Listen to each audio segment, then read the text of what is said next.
Belezeira, questionamento inútil e fútil. Por que não é trocado o Dia das Mães com o Dia das Mulheres, né? Oh, e se fosse para ser a realidade, se fosse ser trocado o Dia das Mães ser 8 de março e o Dia das Mulheres ser o segundo domingo de maio? O que ia mudar? Não ia mudar porra nenhuma na vida de ninguém. A única coisa que ia mudar é o quê? É que as pessoas iam perceber o quê? Que elas são enganadas há muito tempo. Que desde as gerações anteriores acreditam que é como é hoje, né? Que é o 8 de março, Dia das Mulheres, e o segundo domingo de maio, Dia das Mães. Já há gerações, alguém colocou isso, alguém criou essa mentira e colocou como verdade, e ela vem sendo passada de geração pós geração sem poder ser questionada, porque só de questionar já está errado. Que é igual a primeira frase desse vídeo, né? Que, nossa, por que ele está questionando? Por que não é trocado o Dia das Mães e o Dia das Mulheres? Que diferença que vai fazer? Não vai mudar nada. A única coisa que vai mudar mesmo é que você vai ver que quem tentar impor que o certo é dia 8 de março como o Dia das Mães é a pessoa que quer manter a manipulação, quer manter essa matrix, quer manter essa corrente ilusória de que o correto é isso e não pode ser mudado, não pode ser alterado, etc e tal, porque tem uma história por trás, e a história que tem por trás é totalmente real, é totalmente daquela forma que foi contada. É igual mais ou menos o que acontece com a Bíblia, se a gente parar para pensar mais filosoficamente, menos inutilmente, mas no sentido de que as pessoas usam a Bíblia como se fosse um manual do ser humano, como se o ser humano fosse um objeto qualquer que você compra e vem com um manual, né? E aí esse manual, na verdade, é um conjunto de regras e um conjunto de leis que estão ali compilados no livro só para você seguir, ter uma vida digna, para poder ser salvo, para Deus poder olhar para você, você vale a pena salvar, você eu vou salvar, você eu vou perdoar, você se arrepender das coisas erradas que você fez e tal. Então você vem para o paraíso, depois que você viver aí nesse inferno que você vive, você vem para cá para o paraíso. Pera aí, vamos parar e analisar um pouquinho. Sobre questionar, o primeiro questionamento, quem escreveu a Bíblia? Aí, para responder esse questionamento, a gente vai procurar a resposta. E a resposta tem que fazer sentido, tem que ter lógica. E aí todo mundo conhece a resposta. Foram um grupo lá de seres humanos que escreveu a Bíblia. Só que não foi esse grupo de seres humanos que juntou a Bíblia. Foi um outro grupo, muitos anos depois, foi outro grupo de seres humanos que pegou esse tanto de escrito desses caras e compilou, escolheu o que ia entrar, o que não ia entrar, e compilaram, lançaram a Bíblia. Foi isso que aconteceu. E o que são esses conjuntos? O que são esses escritos? Alguns são livros, alguns livros com 5 páginas, outros com 20, outros com 30, enfim.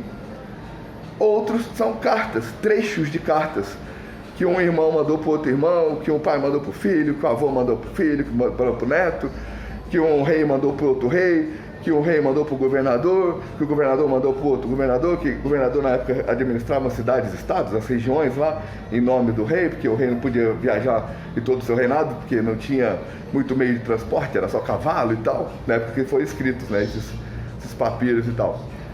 E aí o que acontece? Esse grupo pegou todas essas cartas, selecionou o trecho dessas cartas, por exemplo, eu mando uma carta para você, aí uma terceira pessoa vai e pega a minha carta que eu mandei para você, e aí seleciona os trechos dela e publica, pronto. Nem publicou a sua resposta, nem publicou se você recebeu a carta ou não, enfim. Tem a Bíblia esse conjunto dessas coisas, desses trechos de cartas e alguns livros, que um outro grupo, que não foram as pessoas que escreveram essas cartas e esses livros, que outro grupo de pessoas pegou, compilou e falou, isso daqui é importante. É um conjunto de leis e regras, todo mundo tem que seguir, para todos sermos sociedade perfeitinha e tal. E o que tem nesses livros? Qual que é o conteúdo dessas cartas e desses livros? Tem ali os sonhos, tem ali alucinações, tem ali criações, igual hoje em dia tem os roteiristas, tem os escritores, né? Tem a galera que cria os conteúdos de entretenimento. Tinha naquela época também. Só que eram outras palavras, outros termos, né, outros, como se diz, outros temas, né, criavam em cima de outros temas e tal. Mas desde que existe humanidade, existem as histórias que os humanos criam, histórias de romance, histórias de ação, etc e tal. Histórias metafóricas para passar exemplos e tudo mais. E também lá naquela época, no começo das escritas, também tinham pouquíssimas pessoas que tinham o conhecimento e o poder de escrever, porque não era fácil arrumar tinta e papel. Mas aí eles escreviam o quê? Coisas que eram importantes serem escritas. Histórias para educarem os filhos, histórias metafóricas, sonhos, qualquer tipo de coisa que eles escreviam, não. Escreviam coisas que pareciam ter algum sentido para eles, de acordo com a cultura e conhecimento deles. Tanto que tem sobre canibalismo, falando que é de boa, canibalismo. Tem a questão de um ser, de Deus, seria um ser onisciente, um ser superior, um ser com todos os poderes, tendo onisciência e testando essa onisciência, como? Pedindo para um pai sacrificar um filho em nome dele, para ver se o pai ia fazer ou não ia fazer, para ver se o pai tinha fé nele ou não, sendo que ele tem onisciência, e com onisciência ele saberia disso, sem precisar de fazer o teste. Porque ser onisciente é saber tudo que todos os seres vão fazer antes daqueles seres nascerem. Saber tudo que eles vão fazer, cada milésimo de segundo, cada pensamento, cada escolha, que cada ser vai ter antes daquele ser nascer. Isso é ser onisciente. Então, o que acontece, né? Tem as histórias, várias histórias ali que você vai ver. E não é bem aquilo, as pessoas levam como conjunto de regras e leis, de acordo com o que elas interpretam naquelas histórias, daquele conjunto de regras e leis, daquele manual do ser humano, como elas interpretam aquilo, elas usam isso para julgar a moral das outras pessoas. De acordo com o que elas interpretam disso, elas julgam toda a moral dos outros. E quem que julga quem? Quem tem poder de julgar o outro? Isso elas não se questionam. Os questionamentos importantes as pessoas esquecem de fazer. Por quê?